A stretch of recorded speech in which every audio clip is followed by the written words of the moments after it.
দেশের আলোচিত ১০ ট্রাক অস্ত্র মামলায় যাবজ্জীবন দণ্ডপ্রাপ্ত সাবেক স্বরাষ্ট্র প্রতিমন্ত্রী লুৎফুজ্জামান বাবরকে খালাস দিয়েছেন হাইকোর্ট। মঙ্গলবার ১৪ জানুয়ারি দুপুরে চট্টগ্রামে ১০ ট্রাক অস্ত্র চোরাচালানের ঘটনায় করা মামলায় আসামিদের ডেথ রেফারেন্স, মৃত্যুদণ্ড অনুমোদন ও আপিলের ওপর শুনানি শেষে রায় প্রদান শুরু হয়েছে। রায়ে তৎকালীন স্বরাষ্ট্র প্রতিমন্ত্রী লুৎফুজ্জামান বাবরসহ বেশ কয়েকজনকে খালাস দেওয়া হয়েছে।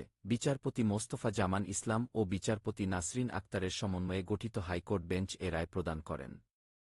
এর আগে বহুল আলোচিত এ মামলার ডেথ রেফারেন্স ও আপিলের উপর গত ৬ নভেম্বর শুনানি শুরু হয়। রাষ্ট্রপক্ষ প্রয়োজনীয় নথি উপস্থাপনে পর যুক্তি উপস্থাপন করেন। এরপর আসামিপক্ষ যুক্তিতর্ক উপস্থাপন করেন।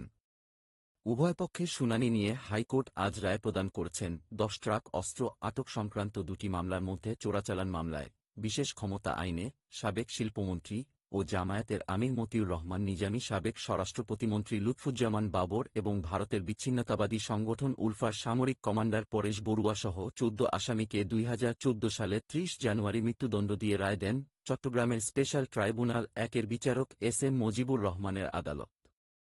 অস্ত্র আইনে দায়েরকৃত অন্য মামলাটিতে যাবজ্জীবন কারাদণ্ডাদেশ পেয়েছেন একই আসামিরা। এছাড়া অস্ত্র আটক মামলার অপর ধারায় ৭ বছর কারাদণ্ড দেন বিচারক। দণ্ডপ্রাপ্ত প্রত্যেক আসামিকে ৫ লাখ টাকা করে জরিমানাও করা হয়।